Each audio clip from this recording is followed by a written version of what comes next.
राधा स्वामी। राधा स्वामी दयाल की दया, राधा स्वामी सहाय, राधा स्वामी। गुरु प्यारी साध संगत जी, चलिए हम अपने माँ ग्रंथ को कंटिन्यू करते हैं। और आज का अपना शीर्षक है हुजूर महाराज जी का फ्लाइट में चुप रहना। प्यारी साध संगत जी, एक गुरुमुख का अपने गुरु के प्रति प्रेम एक पतिव्रता स्त्री के प्रेम से भी अधिक गहरा और अत्यधिक होता है। हुजूर महाराज जी सत्संग में पतिव्रता स्त्री के अनुपम प्रेम की ऊर्जा के गौरव का बखान करते हुए बताते हैं कि एक सच्ची पतिव्रता स्त्री की प्रेम शक्ति इतनी बलवान होती है कि वह इसके बल पर परमात्मा को भी अपने मृत पति को पुनर्जीवित करने हेतु विवश कर सकती है। हमारी पुरानी कथाओं में ऐसे अनेक उदाहरण हैं जो पतिव्रता स्त्री की चमत्कारिक शक्तियों को प्रदर्शित करते हैं। संतों ने अपने गुरुमुख शिष्यों की प्रतिभा और समर्पण को पतिव्रता स्त्री के प्रेम से भी कहीं अधिक उच्चतर स्तर पर रखा है। एक गुरुमुख अपने चित्त को इस प्रकार पूर्णतया अपने गुरु में केंद्रित कर देता है कि वह गुरु के बोलने या सोचने से पहले ही उनकी समस्त आवश्यकताओं को अंतर्ज्ञान से पूर्णतः समझ लेता है और उन्हें निष्पादित कर देता है। हुजूर महाराज जी भी बड़े महाराज जी की सेवा में इसी तरह की गहन समर्पण भावना से ओतप्रोत थे। बड़े महाराज जी को सुबह उठाने से लेकर रात्रि में पुनः सुलाने तक हुजूर महाराज जी द्वारा निभाए गए सभी व्यक्तिगत सेवा के दायित्व बड़ी निष्ठा और प्रतिबद्धता के साथ किए जाते थे।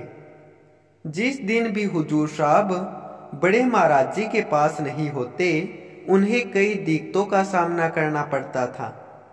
इसका मूल कारण हुजूर महाराज जी की उत्कृष्ट क्रियान्वयन क्षमता थी, जो बड़े महाराज जी की पसंद नापसंद के साथ साथ उनकी सूक्ष्म विशेषताओं को भी गहराई से समझते थे। इसका एक संक्षिप्त उदाहरण देने के लिए यहाँ एक रोचक घटना साझा की जा रही है। एक बार बड़े महाराज जी 7-8 सेवकों के साथ पूर्वी भारत के वार्षिक सत्संग दौरे पर निकले थे। इस यात्रा में हुजूर साहब नहीं जा सके क्योंकि उन्हें अपने स्कूल से छुट्टी नहीं मिली थी।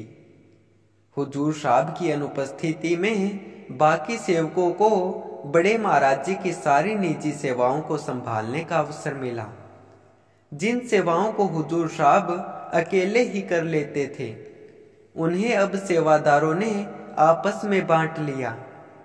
इतने सारे सेवकों के होने के कारण उनमें आपस में सेवा में उत्कृष्टता दिखाने की प्रतिस्पर्धा उत्पन्न हो गई। किसी ने बड़े महाराज जी के लिए नहाने का पानी गर्म किया, किसी ने उनके कपड़े धोए, तो किसी ने उनका खाना बनाया और किसी ने चाय पिलाई। इतने लोगों के बीच सेवा का बंटवारा होने के कारण गलतियों में वृद्धि होना स्वाभाविक थी। इससे बड़े महाराज जी की दिनचर्या में काफी अव्यवस्था पैदा हो गई और उन्हें काफी असुविधा भी हुई, परंतु उन्होंने इसे किसी से भी व्यक्त नहीं किया।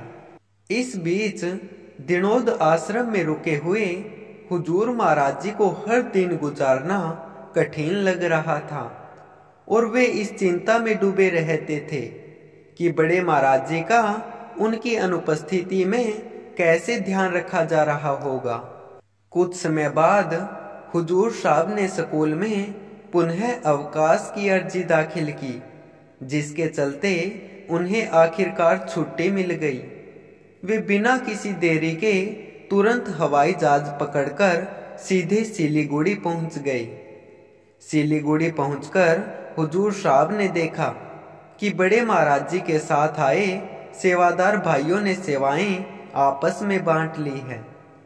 उन्होंने मौजूदा व्यवस्था में कोई बदलाव नहीं किया और सभी को उनकी चल रही सेवा में यथावत जुटे रहने दिया, ताकि किसी प्रकार का विरोध या मनमुटाव न हो।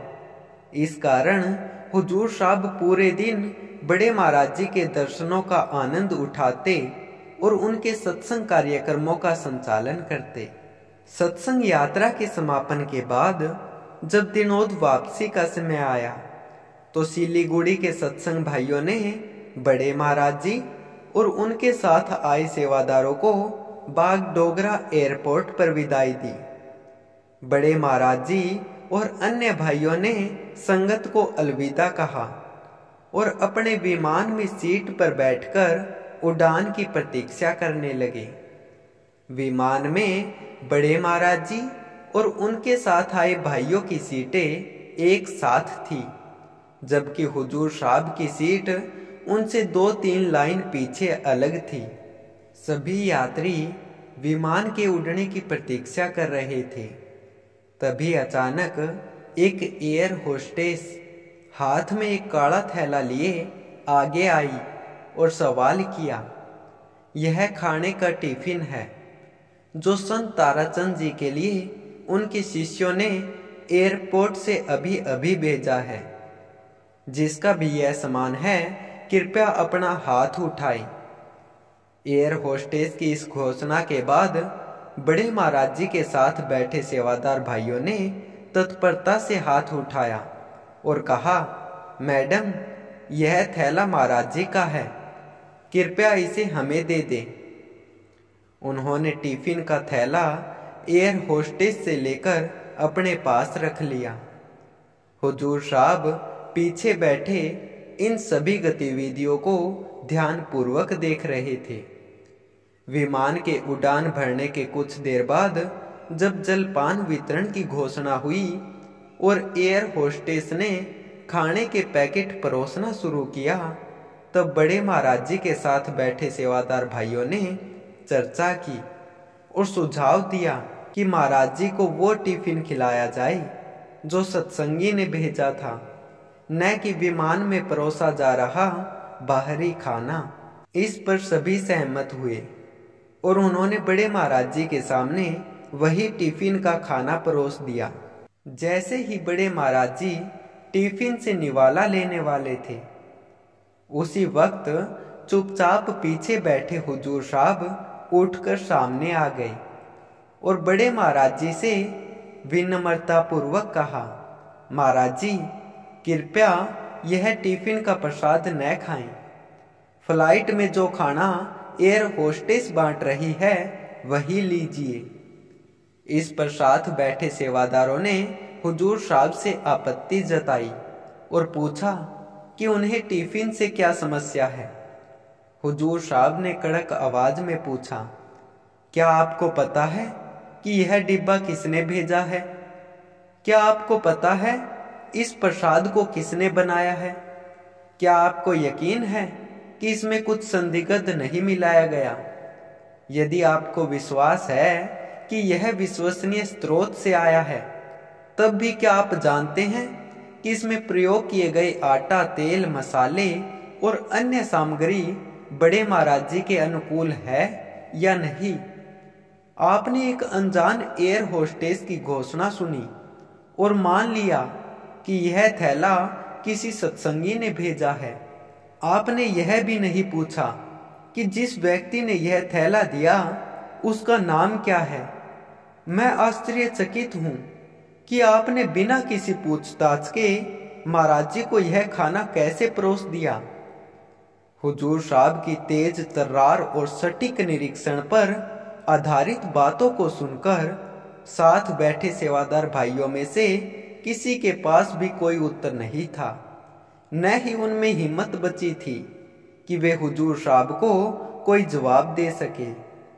उन्हें एहसास हो गया था कि उन्होंने एक बड़ी गलती की है। अपने गुरुमुख की तरकशीलता, देखभाल और समर्पण की गहराई को देखकर बड़े महाराज जी ने भी अपनी चुप्पी तोड़ी और जो स्वयं इतने दिनों में झेली गई परेशानियों को एकदम उजागर कर दिया। उन्होंने साथ बैठे भाइयों को डांटते हुए कहा, तुम में और मास्टर में यही फर्क है। तुम कभी भी इस बात को समझ नहीं सकते, न कभी कर पाओगे। तुम चाहे कितनी भी कोशिश कर लो, पर मास्टर की बराबरी नहीं कर सकते।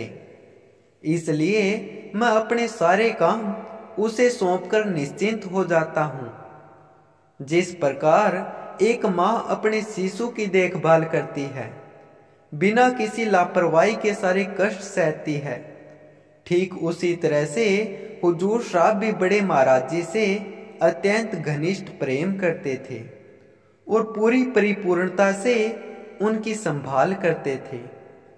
हुजूर साहब की इस अत्यधिक परवाह करने की आदत के कारण ही बड़े महाराज जी संगत को प्रेरणा देते हुए नाम भक्ति को पुनः प्रभाषित करते हुए कहते थे, यदि तुम अपने गुरु से अपनी संतान के समान प्रेम करोगे तो तुम अवश्य ही तीर जाओगे।